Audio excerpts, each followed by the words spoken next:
Lovely. So settle down in the chair. Let's take a comfortable posture. Feet flat on the floor. Waist a little bit forwards if you can manage that comfortably. Without straining in your back. And rubbing your hands together. Tapping over your face.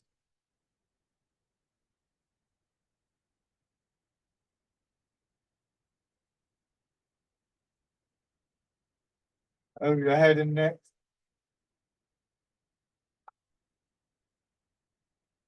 Down to one shoulder and your arm. And on the other side.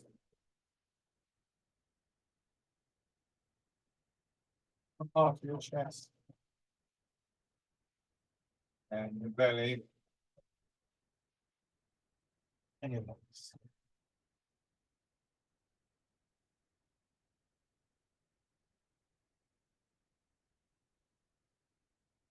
Sit back in your chair with your feet out, a reclining position. And as always, one of the things that, whether we're consciously, intentionally aware of it or not, but ideally we are intending to do this, is this process of letting your attention settle into your body. The tapping exercises that we've just done will come to be a really sort of gentle, easygoing opening to that process. You don't have to work terribly hard or look at details or whatever. But as we get more used to the practice, you become more aware of details of posture and movement. That settling deepens, and with it the sense of stillness, the sense of calmness that sort of flavors everything that we do in Tai Chi. So although it's a very dynamic exercise, it also carries with it at one and the same time this quality of what we refer to as the stillness within the movement. One of the key details, and this is not to suggest that the physical details are unimportant, and we see that with this posture, and trying to let our weight drop down, trying to let gravity pull us down into the chair, and feel our weight in the chair, to stop resisting the pull of gravity, begins this process of rooting down. And physically, rooting down is one of the key aspects of Tai Chi, and it's the thing that really leads us to this improved sense of stability and balance as we move, and really helps us to develop much more open, spacious posture, because we're carrying less weight in the upper part of our body, as you'll see when we come into the upright. So it's a detail that we can focus our attention on and help to cultivate that quietness, that stillness. But obviously, it's a key thing physically as well. And being able to improve our mobility and our stability are obviously very, very important. So I don't mean to suggest that those aspects are somehow secondary to the quietness, the stillness. And in fact, in the end, we can't really separate the two aspects out. So give yourself a chance just to really feel your weight dropping into the chair. You'll probably feel it mostly in your back and shoulders as you lay back in the chair. And come into the upright position, and just as your weight fell back, you now want that weight in the upper part of the body to flow downwards into the middle of your body, hips and pelvis, and a bit of the pelvis again flowing down into the chair. And if you can take this posture being a little bit forwards in your chair, also down into your, so either through your legs, into your feet, through your feet, into the ground. And it's the sensation that we start to get a sense for in the reclining position, that we remember and we bring it as an intention to the body. This is what we want the body to be doing. So the soft tissue of the body ends up feeling as though it's draped over your skeleton, like a coat draped over a tailor's dummy. A bit more active than the coat, your muscles are still working, but hopefully not tight and stiff. And this can have an impact on everything that happens in breathing. All forms of movement are helped by this feeling of not tightening up, not creating barriers to. And then just starting to turn your head, Jim. So we have a physical movement that begins to be imbued, begins to be flavored with this quality of stillness. It's like when you cook something and it has a kind of general flavor. It may have details and aspects of different flavors, but there's a kind of underlying quality there.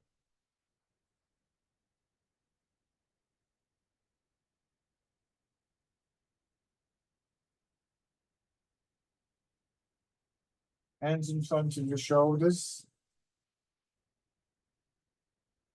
Feeling shoulders, upper back, chest gradually release, and almost as though that area of your body are being very gently massaged. And letting the movement really focus your attention into that part. Going forwards.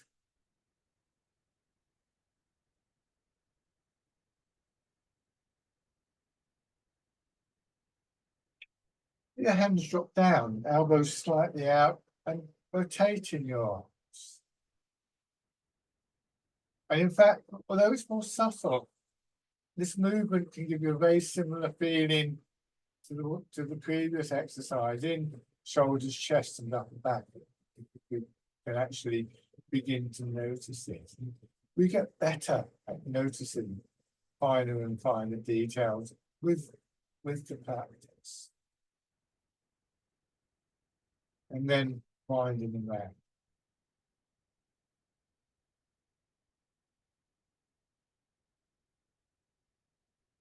These small changes within the body are often the ones most likely to be affected by our intentions, and that the other way. And that's a natural progression, it feels, from simple awareness.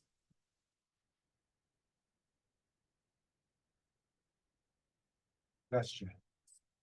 Tilting your pelvis forwards, feeling more weight go into the feet, and then letting the legs, having been compressed, expand slightly to push your shoulders. And you go back into your hips again, there's that feeling of compression, lower back, hips and buttocks, and that pushes.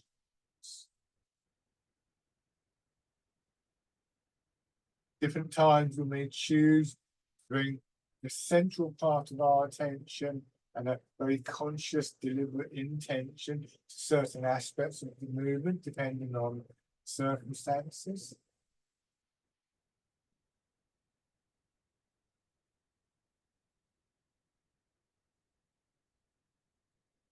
And then turning a little bit in your hips and waist so that more of your weight goes into one foot.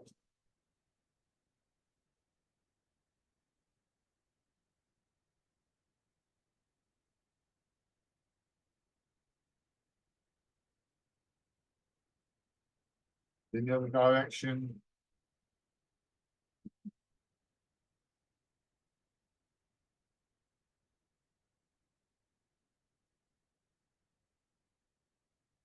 And then by just rolling your pelvis around on the chair, drawing your head and shoulders. Small circle.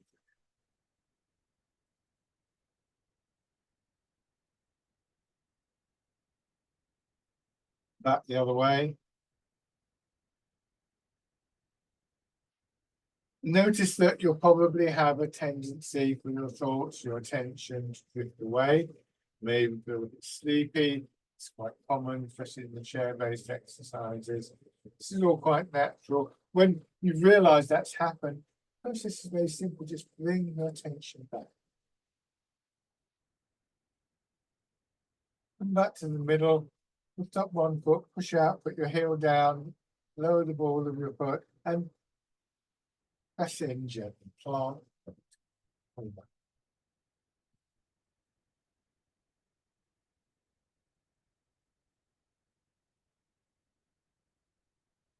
This time, plant the foot and move the weight, then back.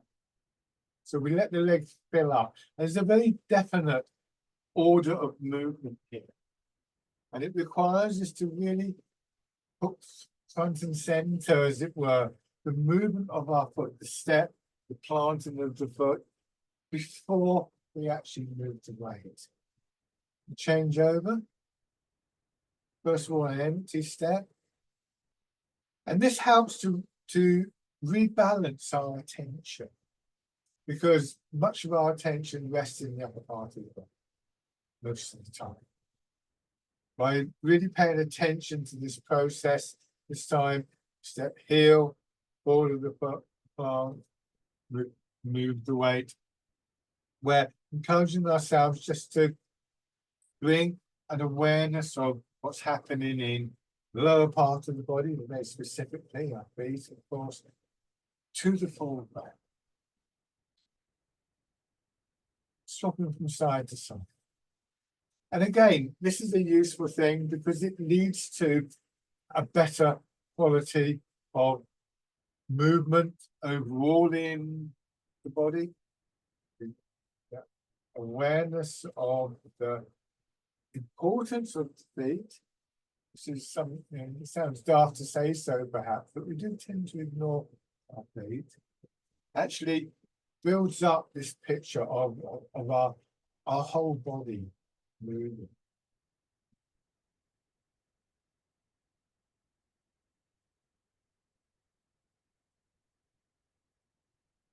Okay, so now going into the main body of exercises, what we want to be able to do is to retain that overview of the body, so that rather than our shoulders and our chest and then our legs and that kind of thing, we get this sense of the body moving as one unit, one thing, and body and mind moving together. So a sense of sort of gathering inwards that carries with it both the physical and, if you like, a mental quality, once again, of that stillness.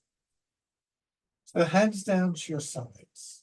Rotate your arms forward, like the earlier exercise we did, but this time with the transfer of the weight. And there's just an overall feeling of movement forwards, and if you can feel it, traction in your chest here.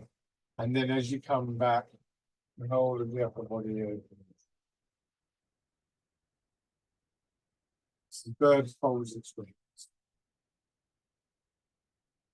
Initiated with that push from your hips, which sends forwards, along with a gentle sort of traction, chest and the ribs.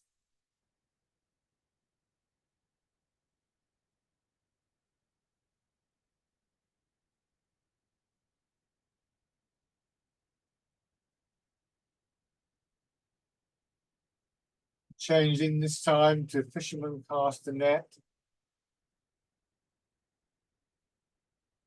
With this one, your arms for the most part are trailing behind your shoulders. Ignore the fact I'm just doing one arm, I'll just can't use it there. So just carry on using both arms. When my shoulders go forwards, my elbow follows, my wrists, my fingers. And as I settle into my feet, that's when they swing. And it's a natural curving movement. I settle into my hips and my arm swings out. So there's a dropping down here, arm at full length, and then swing up. And see if you can just be aware of what's happening through your upper body, because when we make a movement, what we might call externally, we move our arms or we move the whole body sort of from the outside, we also get a response within the body, echoes, if you like.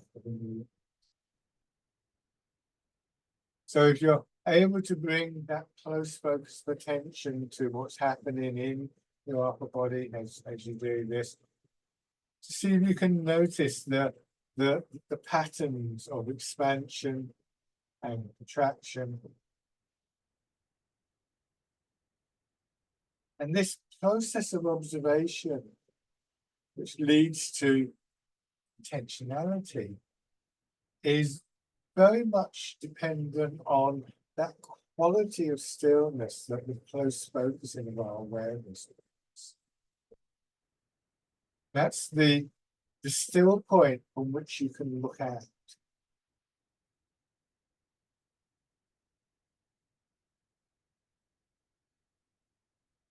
This time, as your arms start to swing up, come back and just let that movement upwards continue.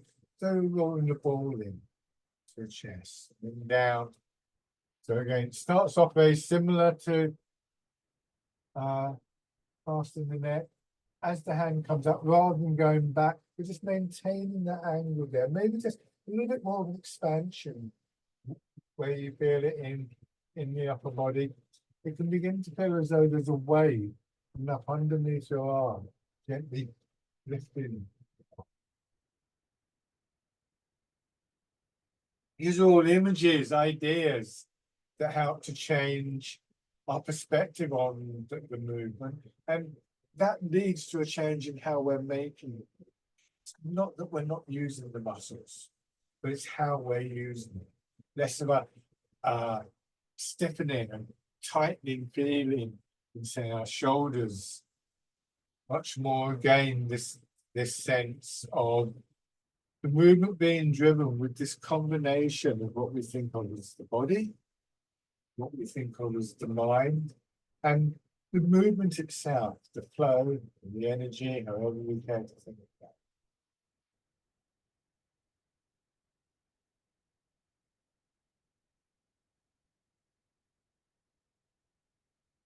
These things, I'm describing these things in a fairly linear way, out of necessity, but these different elements reinforce each other.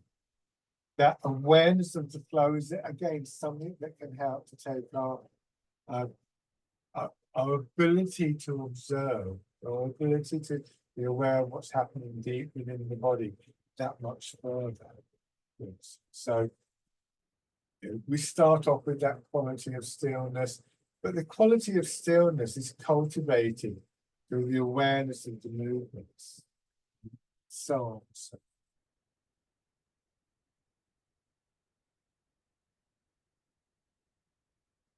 This time, as your arms come up, turn your hands palming, and again, expansion in the chest.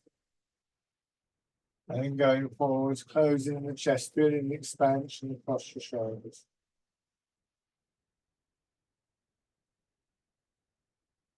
Pigeon pose expansion. You may notice that your breathing settles into a very distinctive pattern. If that doesn't occur to you, if any of these things don't occur to you, don't feel that you're doing something drastically wrong. I'm offering a range of possibilities here. It takes time to build up the full picture, but you may just recognize a pattern in your breathing.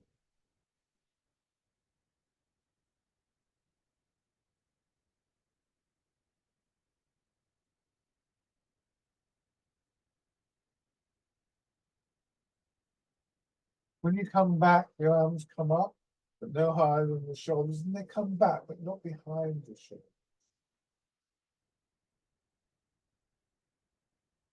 You don't want to lose that feeling of spaciousness within the body that begins to develop.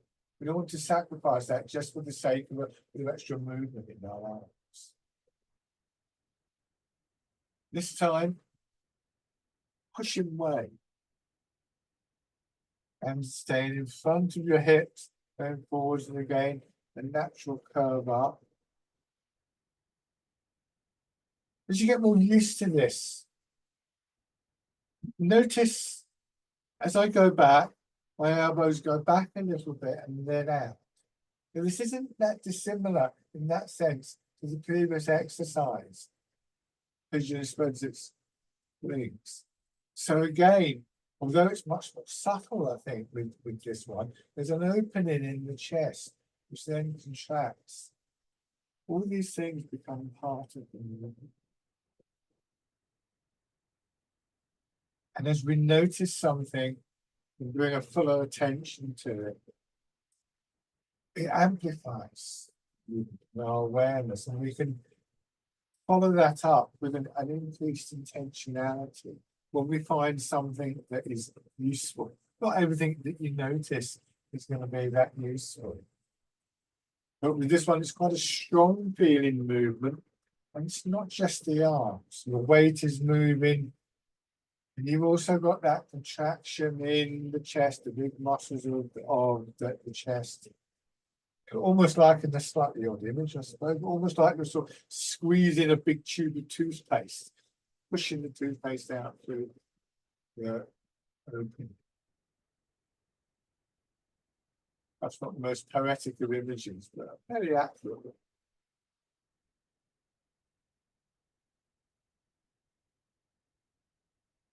Bringing our feet more actively back into the movement. Raise one foot, step out, plant the foot, move forwards. Come back, bring that foot in. Your intention is to do the same thing on the other side. Notice how your body arranges itself to allow that.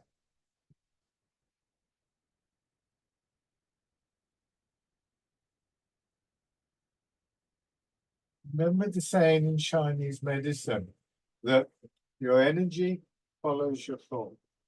The body follows your energy. The thought, I would probably replace the word intention.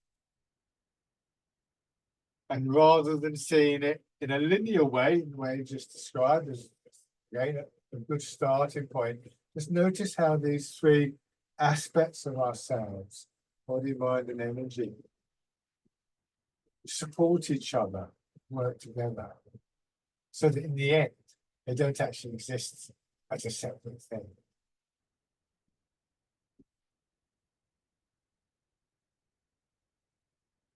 One more of these on each side.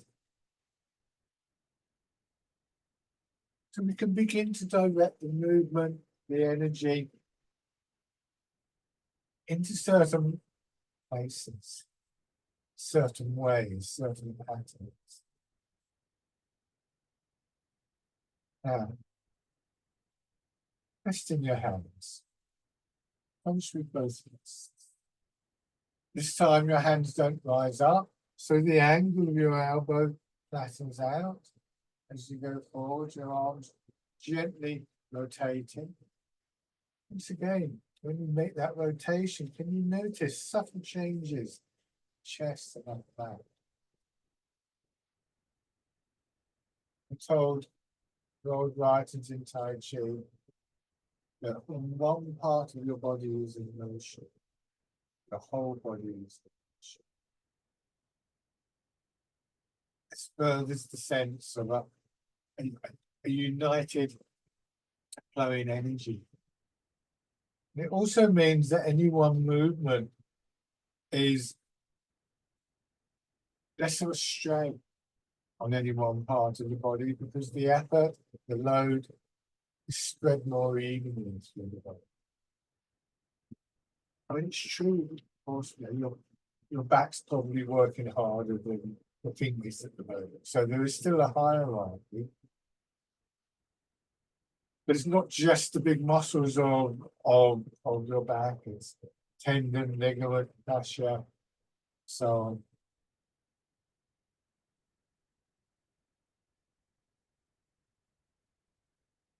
And then opening fingers, winding back. So we start to get a stronger quality, this quality of internal strength beginning to make it safe. And don't overlook the fact that actually it can feel very lovely to move in this way, more connected through our bodies, our experience of the movement in that way. It makes a very positive contribution to our life.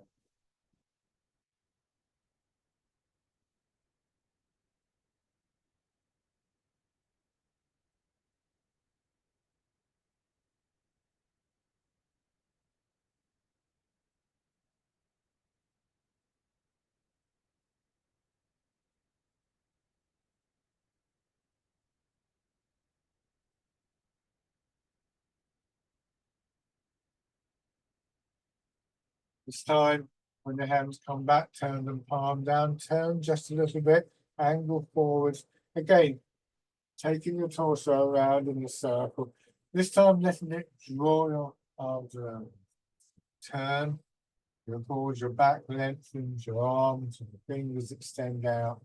Turn back, and everything contracts in the opposite direction.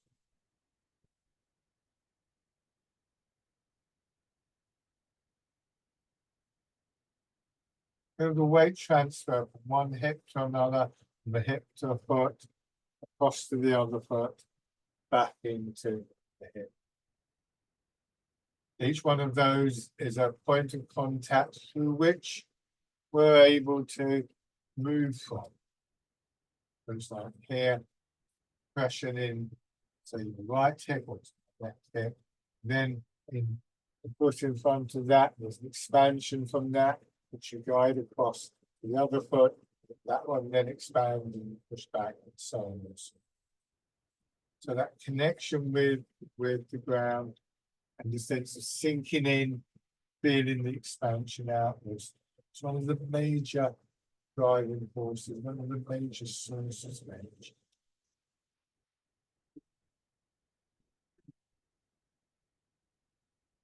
And just one more time, and trying to get a sense for that way that our hips and our feet are actually providing the energy to move through the upper body. And this time, when you come back to the central position, try and get that feeling through both feet and both hips at the same time. So there's a sense of compression through the lower back into your hips, through the legs into your feet, and in a very natural expansion, like a wave coming up. Again, that lengthening through your back, contracting down. It's gravity that draws everything down. It's the natural resilient response of your body pushing upwards and outwards that moves upwards. So trying to bring our awareness to those two major forces working through our body, looking for postures and a way of moving that doesn't break that cycle of movement, that flow.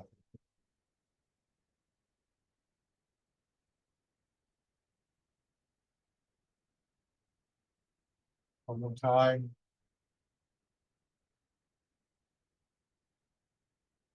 Turning your hands out and wild goose. That flow will get broken. So what's quite common, for instance, is again, our attention becomes very, very focused in the upper part of the body. But what we might notice, say, with an exercise like this, is that very quickly our shoulders and our arms start to ache. And that can be an indication that we're not quite as whole-bodied aware as we might have thought. But you can feel that push up from the ground. Through the expansion, pushing your arms up. Some of that tightness will disappear. Not all of it, because again, you are using your body often in quite unusual ways.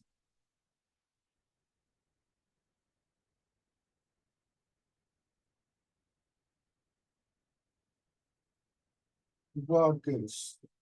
Maybe bringing in the image of a bird in flight also helps to build them. not all images will work. One more time. This time, as your hands come down, you angle forward so that they can swing round in front of your knees. Coming back more centrally and pushing up, again expanding into part of it.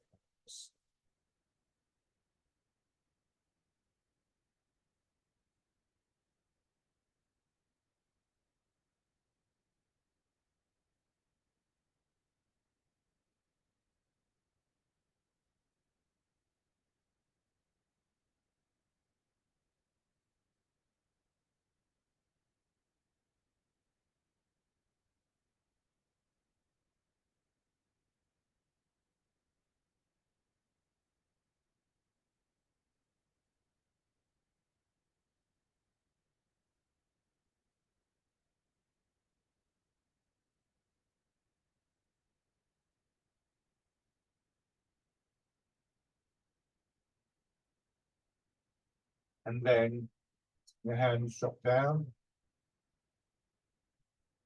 And dragon plucks the stars from the sky.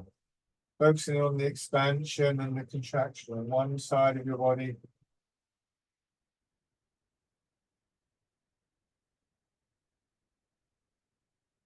And then on the other side. Giving yourself time to let your arm come all the way down and hang from your shoulder. Before you push up on the other side. At the top of the movement, again, there's that rotation, winding your arms around. Again. You may find there's a tendency to want to start the next hand before you've really fully finished on one side. This is very common. And we can just gently counteract that by adding another detail. So the hand comes down, and rather than switching to the opposite side, bring your attention to your belly, that feeling you dropping through the center of your body, and you then move to the next.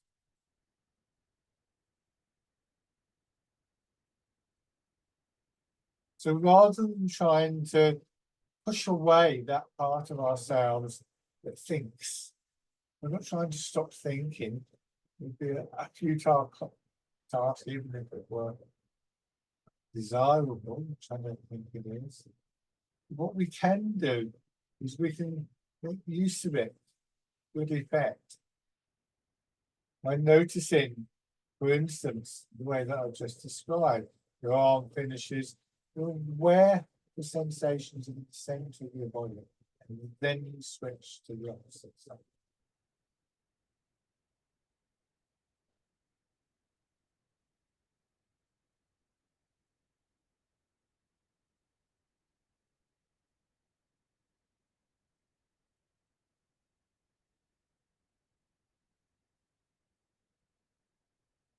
Changing this time, bringing your hands and see if you can just lightly touch your sides just above your hips with sort of that part of your arm. And then from there, expanding outwards, bringing your hands around in front and pressing up towards the ceiling and down. Then lightly touching the side of your body and in that moment when you make that light touch, remember it's that part of your body, the center of your body that you want to drop towards the ground.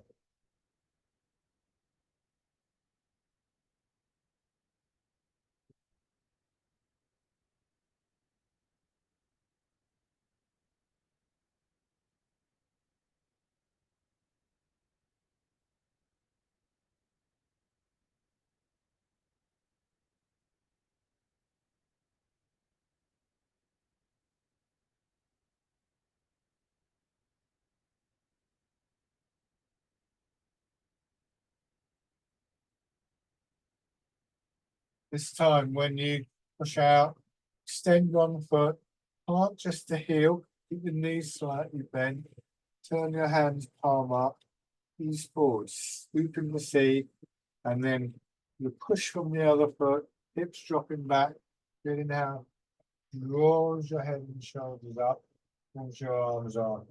Again, the chest expands and then scooping the sea.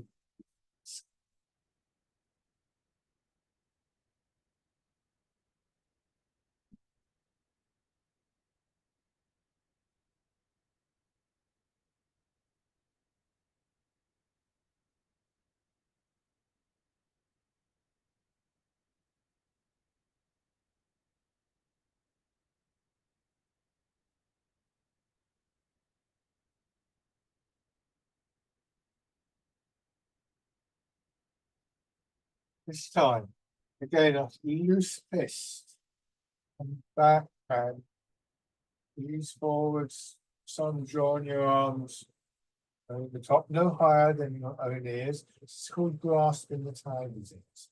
Again, expanding gently in the chest, feeling the contraction, lengthening through your back. Your weight isn't moving, but your body is angling forwards. See, not a long way, don't want to go too far, of course, but there's this trajectory that forms as you push from your hips. That trajectory gives the energy to your arms swinging up.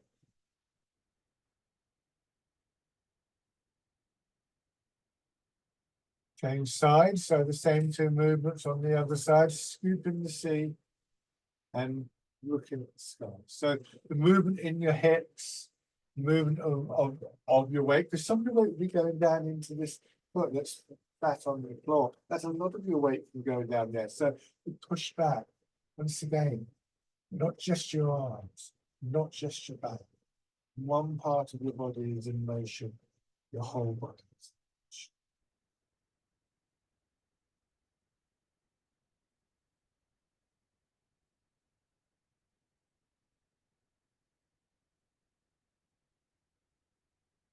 And grasping the time is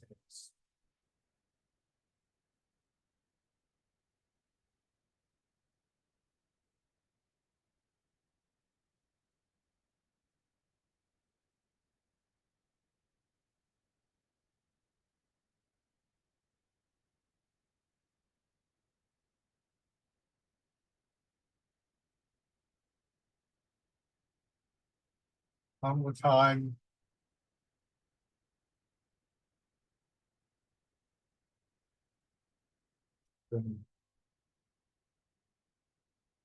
Resting for just a moment, bringing your attention back to the overall feel of this posture. All of these things, we want to have the aspiration of bringing them in to the standing movements.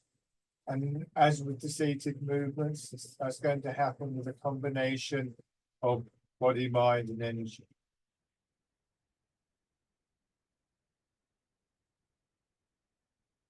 Before we stand there, once again, putting your hands together, tapping again, head and face, over your head and back to your neck.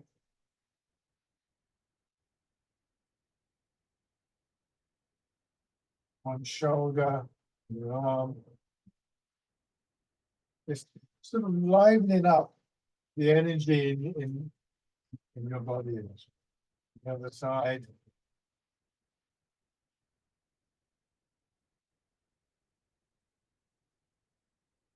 Upper part of the chest. You can sometimes get a slightly hollow feeling, a vibratory feeling in chest as you get back there. It's still slightly distorted by voice.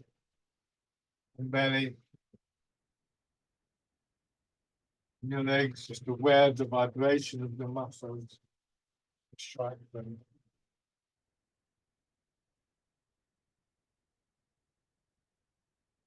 And then still working with the muscles of your legs, pushing your heels up. Circulation feeling back into those muscles. And then circling.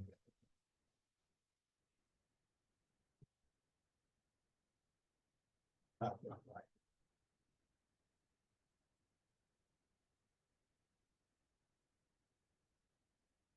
Okay, and then standing if you wish to. carrying with you that awareness of what we might call the feeling, or what I describe as the flavor of the postures and the movements. Structurally, it's going to be different and perhaps more challenging. So, you know, don't be in a hurry with this. Give some thought to your basic posture. Feet hip width apart, so that your body's well supported. You don't feel like you're standing on a tightrope or something like that.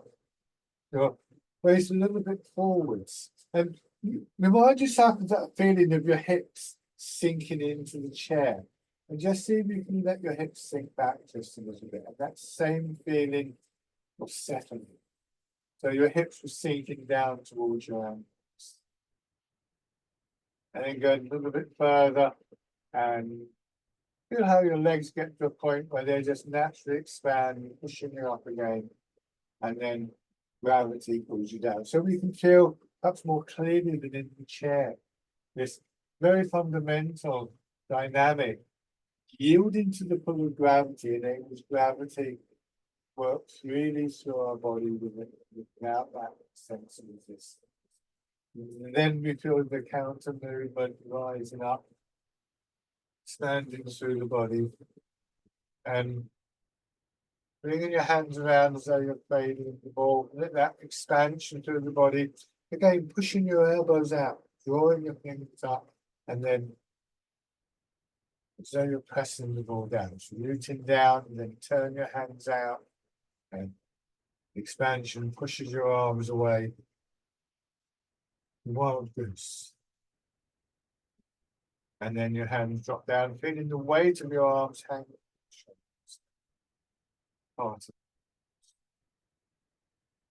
So trying to keep to the sequence, don't feel as a massive failure if you got a bit confused. It happens to all of us at times. But just seeing if you, again, you can direct a part of your awareness, your attention inwardly.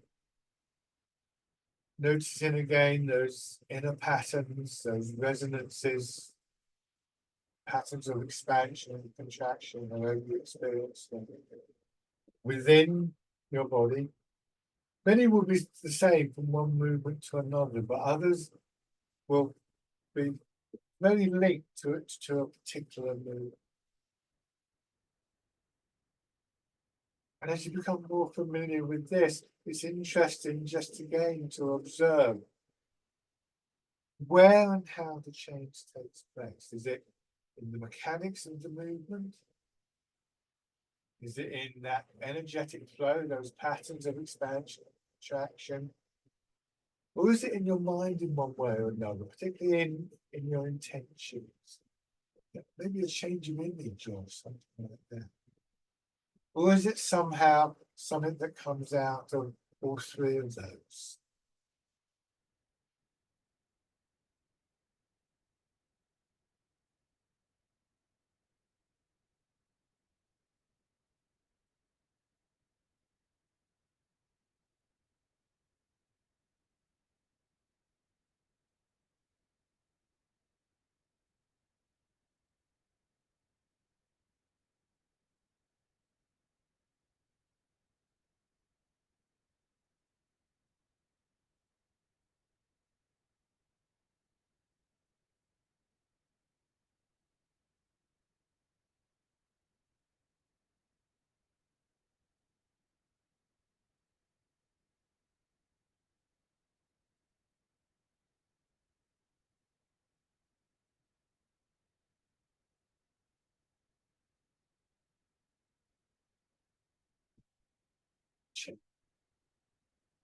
So when we find a phrase like when one part of your body is in motion, your whole body is in motion.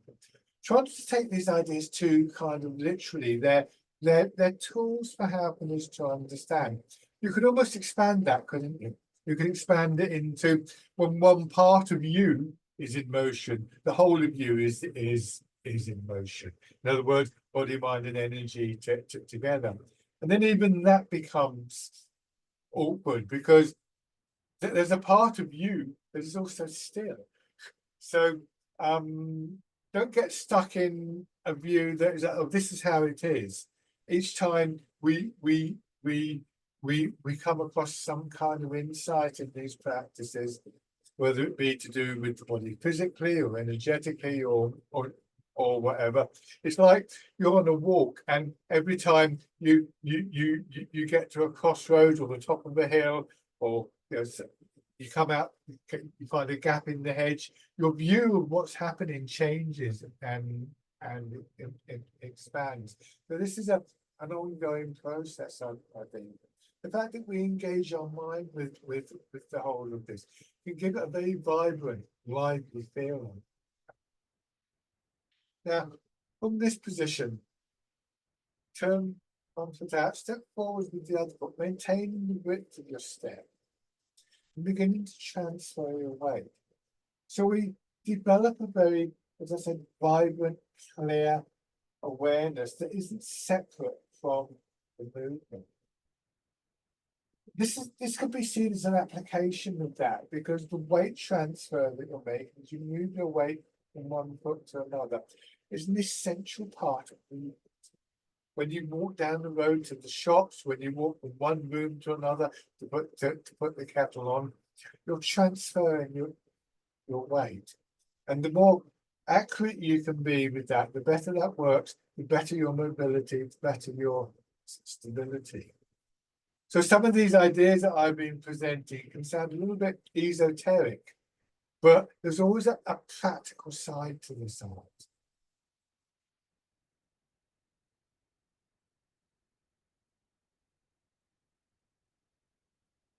This time when you go into your back foot, raise the front toes, a little bit more of your weight settling into the back foot. You can have the front foot turned down at this point. Go forwards, push your knee forwards so your heel. Trying to recall, so either the seated exercises or standing, that feeling, particularly in the upper part of your body, when everything's worked, that spacious feeling, that sense of being supported, and so on and so forth, the rooting down. And when you move, when you take your weight, say, forwards, try and have an intention to arrive at that point over one leg. This is not a magical formula that is just going to work for you, because you'll get there and think, well, I can't get there. But then we start to ask the question, well, okay, what's stopping there? We still have that intention. Sometimes the intention will carry you further. Sometimes you might hit a physical barrier.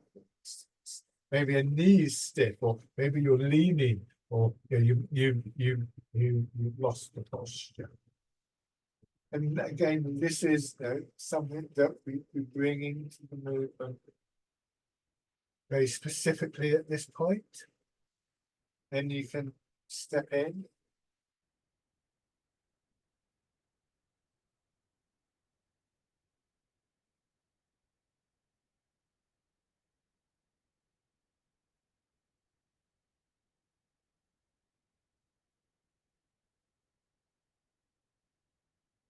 On the other side, so have your other foot forwards. First of all, what we call in Tai Chi fixed step. We take this in stages. Each stage has something to offer. So for instance, with this one, where we're not concerned with stepping, again, going back to that central feeling that I described, I like the label of central equilibrium. Are we able to maintain it as we move from one foot to another? It can be quite challenging. But again, we can have that intention, but we can also notice, oh, I'm doing this with the shoulder, or this is stiff, or something like that. Raising your toes and your heel.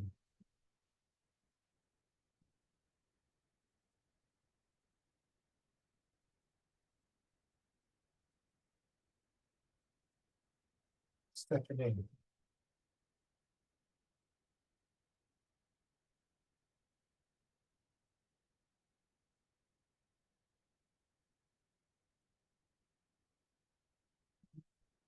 Take a few steps either forwards or backwards, doesn't matter which, it depends where you have the room.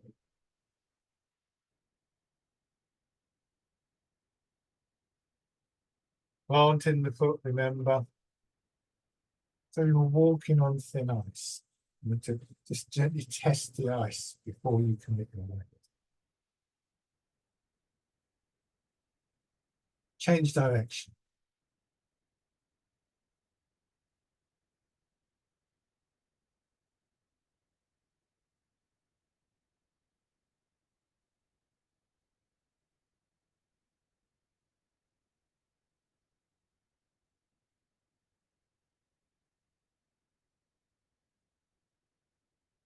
Have your right foot forwards. Now into the standing version of fisherman cast the net. So again, as you arrive in your front leg, that's when your arms swing up. Here, then dropping down.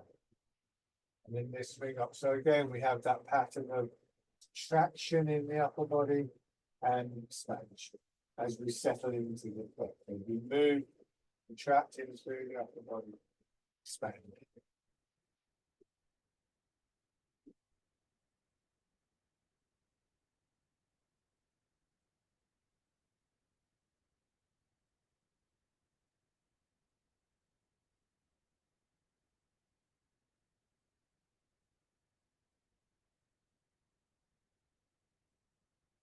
This time, as you go back and your arms swing round, you start to feel that contraction, that expansion, I beg your pardon, turning. So you direct your arms forwards and backwards. You go forwards, contracting into the front foot, feeling the expansion.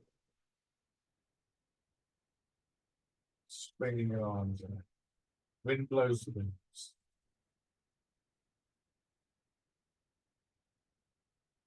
Your arms are pushed away from your body.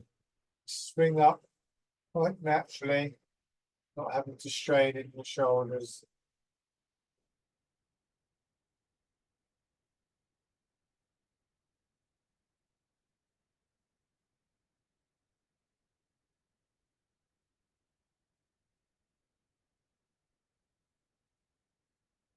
Still sinking down. Remember, it's the downward movement that we allow for the gravities down through our body. But it's the precursor to, and in fact, causes, in a sense, the upward movement.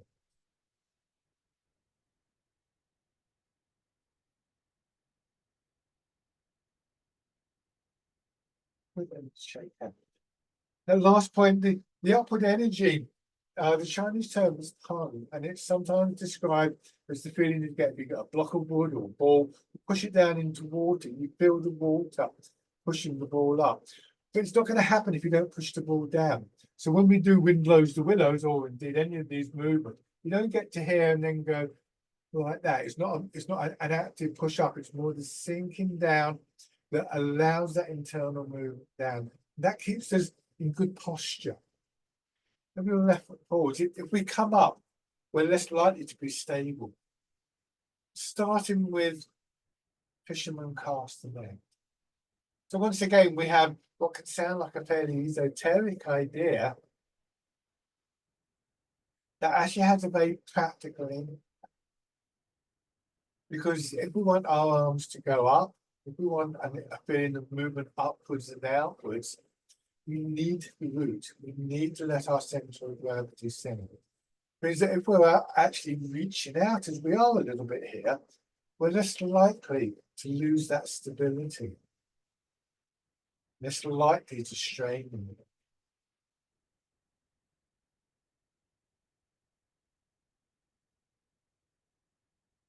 Turning. Wind blows the wind. So although our arms are swinging up, and that can be quite an energetic process, that can be quite a strain. Actually, it needn't be, and so we retain the flow of the movement.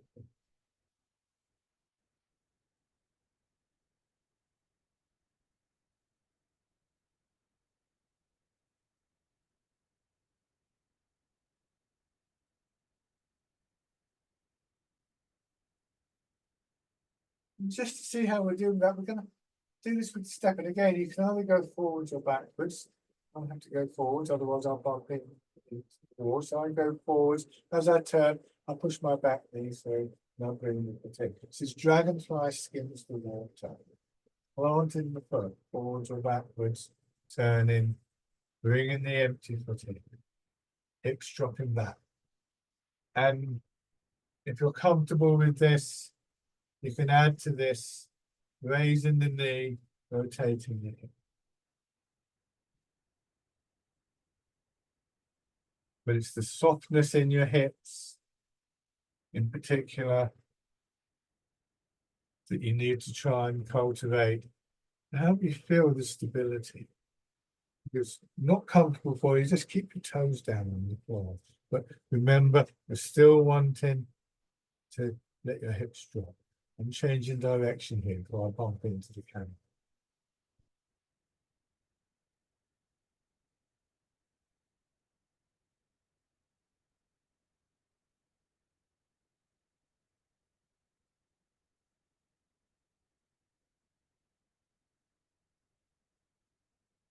Dragonfly skins.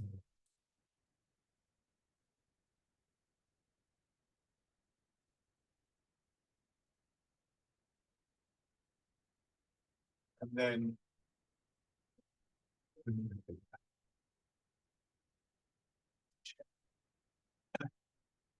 go back to your chairs. All of these things that I've been describing, the different qualities, the different labels, think of them as processes. Think of them as verbs rather than nouns. And just recognize that actually it's an ongoing thing. You know, that last exercise, dragonfly skims the water. You know, sometimes I can do that and I feel really stable and it's great. Other times I can feel myself struggling with it at times. I've seen all of my teachers, including really great teachers, really sort of like accomplished grandmasters of the art. Everybody has a little wobble sometimes. Everybody makes different mistakes. Everybody loses these qualities. And so one of the key things that we can get from Tai Chi is, first of all, an awareness of what those qualities are, which builds up in the way that we've been working today. Also a sense of, therefore, when we haven't got them, when you know, when we haven't got that sense of the body flowing as one unit, or body, mind, and energy as one unit, when we've lost that feeling, then we begin to reckon, oh, it doesn't have to be like this. And we also learn how to come back to it. So this last exercise is embrace time with return to the mountain. It uses the image of the mountain as symbolic of many of these qualities, but you could use any image you like. You could use any aspect of this as a takeaway, as something that is useful to you in a very practical sense in all sorts of ways. So again, with the expansion, your arm being pushed out and then the chest beginning to contract, hips sinking into the chair, shoulders dropping down, drawing your hands down and back. Mind, body, and movement as one unit. So drawing in, quietening of your movement, dropping of your arms represents a settling of your energy, which a busy day or something going on may feel a bit sort of like all over the place. Sometimes we can feel a bit scatty, can't we? It starts to be centered, and also your mind, your thoughts, your awareness, just again reminded of that quality of stillness.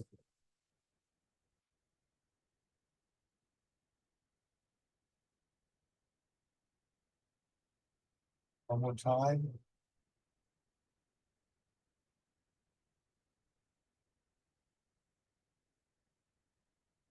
Um,